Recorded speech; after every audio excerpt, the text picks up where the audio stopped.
San Antonio! Let's go, San Antonio! Welcome to All Things San Antonio with your host, Brad Burns and Ken Carter and our special guest, Jordan Johnson. Hey, he knew his own name. He came with fans. I've known him for a little bit. He's got a lot of fans. A lot of people that he takes money from, but we won't talk about that. You know, a lot of fans and an equal amount of not so fans, I guess. Probably. I wouldn't call them haters, though. You know, you can't just have haters. Everybody that is succeeding in life has a couple of haters. For sure. But we brought Jordan Johnson here. He's with Weston Dean Custom Homes. They've got an office here in San Antonio as their main office, and they've got. I'll let him tell you exactly. Dripping Springs, Bulverde, and Bernie is where they have model homes at this point. But we wanted to bring him in because we just had him come by and talk to our team because even as realtors, we have kind of the same misconceptions or maybe even fears when it comes to custom homes and just what it entails, what's it take? Do I have to have my own property? Do I need to find property? There's like so many questions in it. There's so many like fear of cost, what's it going to cost for the design like all these things that people just don't understand. And we thought it would be a good idea to bring Jordan in and just kind of break down some of those walls and kind of those fears and things. Yeah, absolutely. It's something we see even in even in real estate for you guys, but for us, it's really a conversation with whatever prospective client we have that's coming through the door. I think no, it's okay. It's okay to have those fears. You know, what do you want to do to transition that? You know, you build something around your family's lifestyle. Sweat today so that way you can prosper in your home for the next 30, 40, 50 years, right? We never try and alleviate those fears, but it's a really cool opportunity to be able to be in front of those people. And so I'm glad you guys had me on to kind of dispel some of the myths and rumors that some people might have heard. He likes to hit the table. No worries. What do I do? The mics are sensitive. You just put them down here. You just hold them. I never know what to do with my hands either. Yeah. So no one else holds my hand, so I hold my own hand. Sometimes when nobody's looking, I hold his hand. Yeah, Elena, when she was my youngest, it's just so funny when we'd go into HEB, whenever in the parking lot with our kids, we always say it was either Elena or Thea, but one of them was like, you have to hold someone's hand, and they would look at you dead in the eye and go, and walk right in by themselves. The good thing about that, if they're like this, they can't touch anything. Yeah, but they released that real quick. Nah, they're pretty good kids, but. So custom homes, man, that's exciting. You know, Spurs just got 2 first-round draft picks, which means that gives us 2 great opportunities to build houses for 2 great whoever's coming next. Beyond like this. He doesn't have a house yet, I don't think. I don't know, but I mean, we got to find somebody who's going to be here longer than 2 years, so that way they can at least live in the house for a little bit before they get traded. You know, I think Victor's going to be here a long time. So I think Victor will be here a while. We do some French style homes that we can do. I'm just saying, you know, if that's something he's interested in, I'm more than happy to design one for him. Well, that's one of the things you say is like y'all focus on homes that have never been designed before, and you talked about how people designing houses for their lifestyle, and as a realtor, I cringe every time like I'm walking around and I see multiple properties with the same client, and they're like, "Didn't we see this floor plan before?" I said, "Yeah, we did. We've seen it twice before. You're just now realizing it." Absolutely, and in the same sort of way that you're saying, it's when people are going and looking at these homes and deciding where they're going to be living and what they're going to be doing in their day-to-day life, it's a lot easier to tell somebody that they can have their entire routine set up and every single morning do the same thing because of the way their house is designed than saying that they have to now design their lifestyle around the house they had to choose. So that's a really cool thing to be secure with that and let people have that freedom and have that choice. You know, there's one of the design aspects of the one there in Spring Branch, that overall 46 that I thought was really on your mind. Well, the thing is, 6 kids too. Like the kids' room. It's a 3-bedroom. 3-bedroom and a flex, yes sir. Which sounds crazy. But like the main bedroom for the children had 2 sets of bunk beds. One kind of like, I don't even know if there was a build under green where they could have drawers or anything. And then they had the bed with plenty of space, all on one wall with a lot of space going in. Then they had a little ladder that went to a loft area. So it's that one room really could fit 4 kids. And when my kids were younger, we had a really small house, 1,700 square feet with 4 kids in there, plus the 2 others when they were there as well.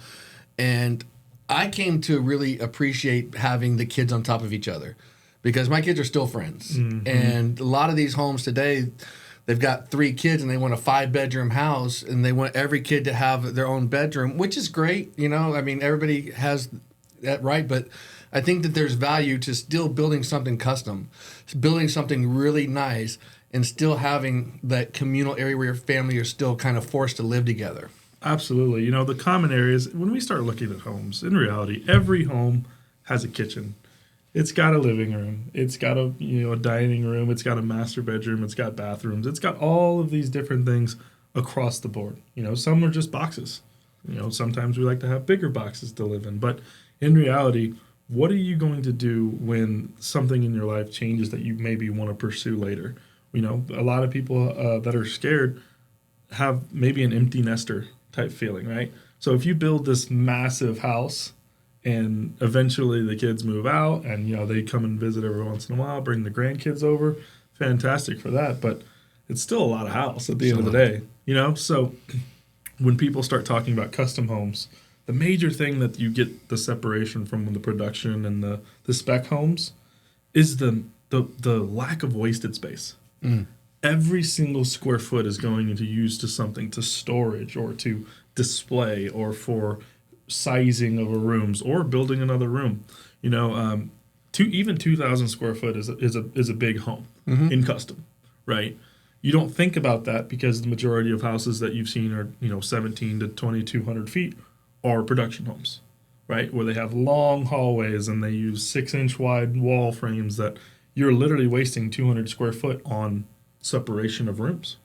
Whereas if that same design can be used, if I'm building stairs and under those stairs I have this massive walk-in closet where the upstairs part goes, you're not using an additional 100 square foot for a closet. So when people start getting into custom homes, that's really where the biggest save is.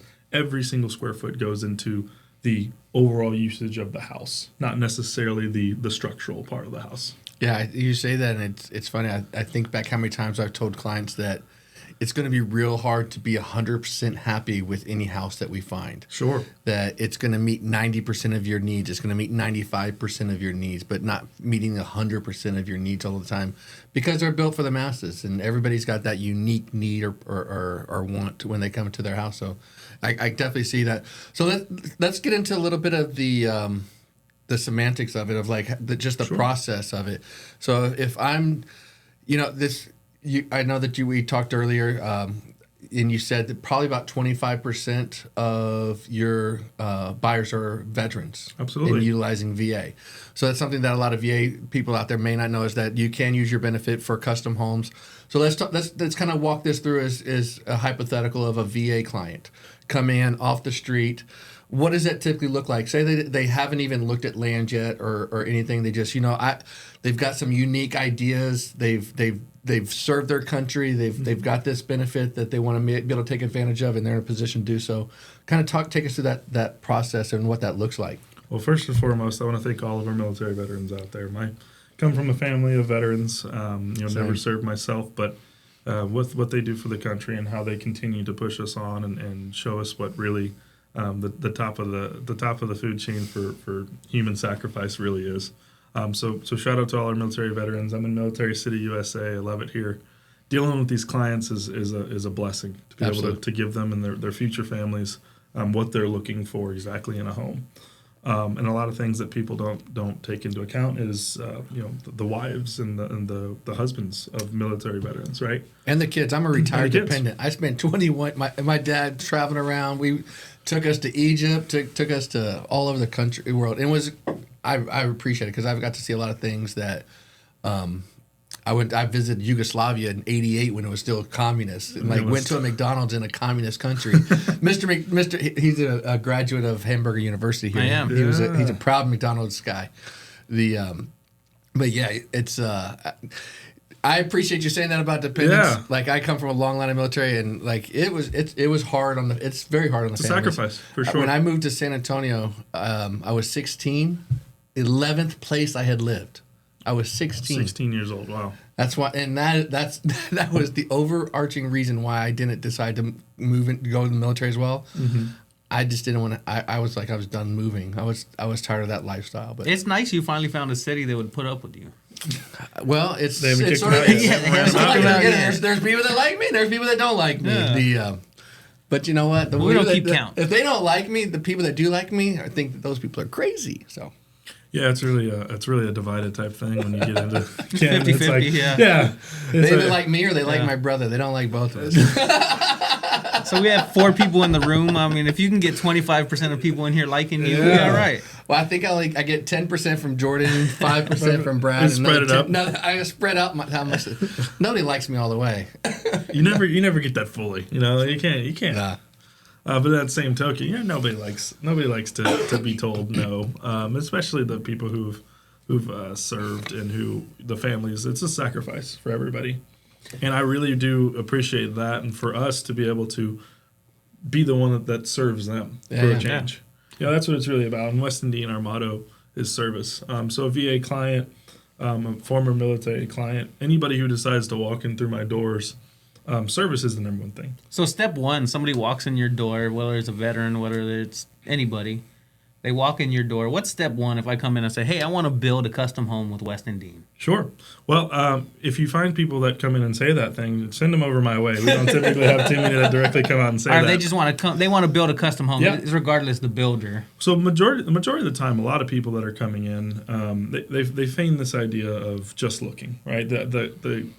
We call them looky-loos. The misconception of a just looker, you don't just look. You don't just look. There's a reason. There's a reason.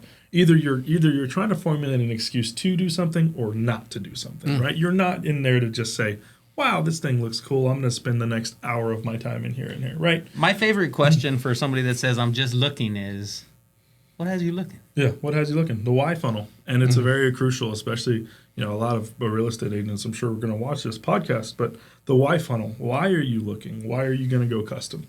That's what we try to address first and foremost, because if we can at least help that person out and steer them in the right direction, even if it's not with me, I know that I've done my job and I've served a customer and a client. So in the specificity, even if they're VA or if they're a civilian, anybody who walks through their doors, you're going to first and foremost get the service aspect from me. But it's really crucial to create a spot of family, right? West Indian's a family-owned company. Brian Mendenhall is an absolutely amazing man. He named the company after his family, right? Everybody who has served usually has things that they're doing to sacrifice for their family. If you're working every day, you're doing these things, you're sacrificing. Majority of us aren't doing it for ourselves. Me, I'm doing it for my future family, right? But you're doing it for your family. So the same way you can aspect and look at me in the eye, and I can tell you, I can create something that your entire family is going to use for the rest of the life of the home. We're not going to be based on, you today.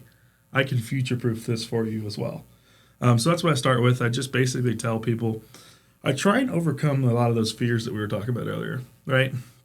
Everyone says it takes too long, or it's too expensive, or it's too much money out of pocket. In reality, with the market we're at right now, we're seeing a lot of the same prices per square foot as when you get into a lot of the production and spec homes. And it's really crucial for people to start to see that if you do that extra thing, we always consider it just do more, right?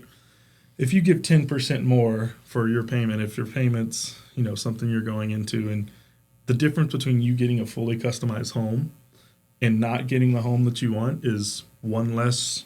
You stop buying name brand stuff from HEB for a couple months. Wouldn't you say that's a pretty good pretty good combat. I buy HEB change brand everything. But yeah, you change except for Frito bean dip. You change the way that you do it, and that's really the crucial thing that we try and say is like it is for everyone. We're not always the builder for everybody, but custom homes can be for everyone, right? And that's what we try and get past first and foremost when somebody first walks in the door, Brad. Yeah. So what are some of the biggest, going back to the fears you talk about overcoming?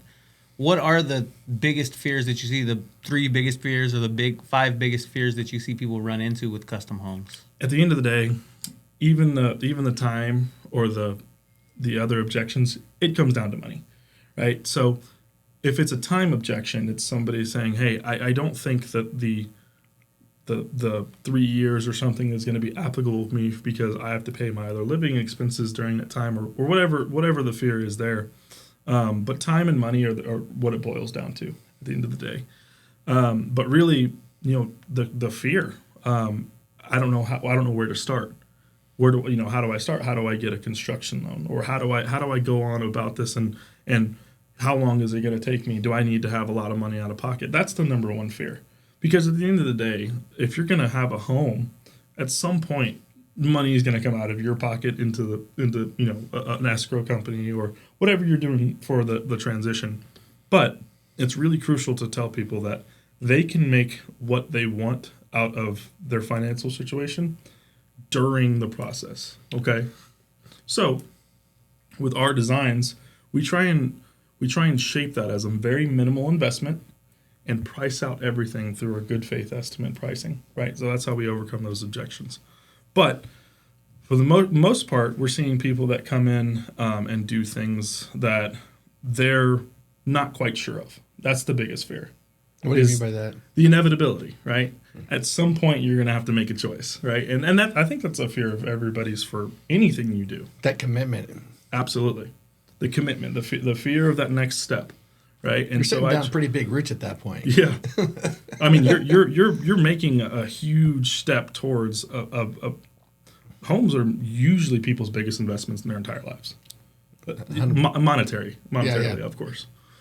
So when you're talking about things and you've heard stories and how long it took, and it's just, it creates a dynamic of fear across the board. And if it's not one thing, it's another thing. But and you talked about the design earlier, like breaking that down. Someone coming in there and talk and wants to go through that process. They don't have land and everything, which is probably not a bad thing if they don't have the land, because as they design the property, they really can kind of dictate the size and the needs for the land that you have anyways. During that design process, I know you said it's usually about a 3-hour process and everything going through. Like, what are some of the questions that y'all are asking to kind of uncover what that house should look like? Because that's the part that like is surprising, because like to me, like so many houses look so similar. It's like, okay, we need a bedroom, and it's like, how do you get to that functionality? How do you pull that out of them so that you can find that, kind of design that perfect home for them? Absolutely. And first and foremost, I do a tour around our beautiful model home. Mm-hmm. When you set foot in that model home and you're looking around and you're thinking, wow, this is really possible, that's what gives you the ideas and the inspiration. But a lot of the time, you've seen houses or lived in other houses before. The cool part about design is that, especially in a custom home, I can take aspects of every home you've ever seen or lived in, put it all into a puzzle piece, and then we assemble the puzzle at the end, right? So that's the point of design. It's a really cool opportunity to be able to take inspiration from, people at Pinterest boards, or people see things on, through pictures or their friends' families' homes in other states or countries. And you can take all those aspects and combine it. But it's a really cool thing to be able to sit through and talk to those people about their, not only their current goals, but their future goals, right? And I get to know them a little bit more and have them interview us, treat it as an interview process. And we offer that meeting completely complimentary. And we're having our architect tied up for 3 hours. It's a decent commitment from us with no skin in the game for the customer. But we really want to make sure that, one, we can be the builder for them, but also that they're going to be a client that's willing to work with us through the next 13 months of custom home building process that it takes. And so it's a very crucial portion of that. But during that process, you kind of dispel a lot of the fears and that come with the design, because everything that you're choosing and everything that you're laying out is your choice. You're not having to settle for something. You're not saying, okay, well, we'll push this to the side because we can't fit it here. No. Okay, well, let's take a foot off of this room and add it to this other room that you're going to need space for. Have y'all had any like super crazy requests? Like, absolutely, like any dungeons? Absolutely. We I'm not quite sure how this next one laid out. It was before I started, but we had a gentleman come in and looking for an Earthship type model. I don't know if you've ever heard of those. Essentially, it's taking everything from nature and really absorbing it into your own home. Like on the eastern side of the home, they wanted to stack up 16 feet of dirt and mud to prevent the heating of their home. They also wanted to like put PVC pipes through it to air condition the home from the earth. Super, stuff that we were like, and we will do almost anything. And I say almost anything, obviously, because we did not accomplish that particular one. But that seems more like a DIY kind of. But I see the benefit of it. I don't know if you've ever been in a basement here. Basements are typically pretty cool. Yeah, no, and I get it, but it's just like, imagine building this elaborate, beautiful custom home, and you're establishing views to see the sunrise, and then a 16-foot wall of mud right on the side of the house. You need to make it mossy and everything. Maybe put some green stuff in it. And I just don't. And also, there's not a single HOA in a neighborhood that you're building that's going to ever allow that, anyways. So it's not. If you have a ranch, maybe. But it just. For us, it was more of a time of like, I don't think this is something that we want to take on at the moment. And then warranties and whatnot. You have wet touching the house 24/7. Like there's all kinds of. I bet it's easy to repair any nail holes for anything that you hang up. Literally mud it. Just put some mud on. Yeah. That's literally a whole nother can of worms. Oh yeah, literally, yeah. Whole can of worms, absolutely. A couple of them. A wall of worms. So since you've been here, what's the biggest house you've seen somebody build? Seen somebody build? I've seen some of our previous builds that range in the 5,000 square foot mark. And y'all have a model coming up that's how many square feet? It's going to be 5,900 living and then about 1,900 square foot of patio. So almost 8,000 square feet total of viewable space. Nice. So y'all gonna have a whole Lennar house on the patio. Oh yeah, absolutely. We're gonna have. Hey, with about as much stability, you like. Yeah, we're having some same breeziness. No, I'm just kidding. Yeah, you guys cut that out. You guys can have some different like cabins and cabanas underneath there, and everybody you could yell across it, and you guys walk across the patio. That's the number one thing that I want in my next house is I want a huge outdoor kitchen area because if I just spent all my time outside, I would be happy. Happy. I'd rather sit outside and watch TV or something than sit inside and watch TV. Just being in the air just is like it's get the misters and all that. So when it's 1,000 degrees outside, Oh yeah, you can do that. I mean, shades. Hot. They have like louver shades where you can just it'll like block out all of the moisture heat. I walked this custom in Vintage Oaks, like it had the pull and everything. Mm-hmm. We built a lot of Vintage Oaks. You clicked a button, and the screens came down, so it turned into a screen dim porch. That was the dopest thing. Well, that's what I like the one up there, the one in Spring Branch where behind the mirror is a hidden door that you go through and has kind of a panic room closet area in between the flex room and the master bath, which is pretty cool. And we were walking through there and I got lost. It's like, what? Oh, another one. There's another mirror. It's like, this is weird. It's a whole It's like, oh yeah, now I know where I'm at. It's like, I get lost easy. Oh yeah. What's your favorite thing for somebody to add into a custom home?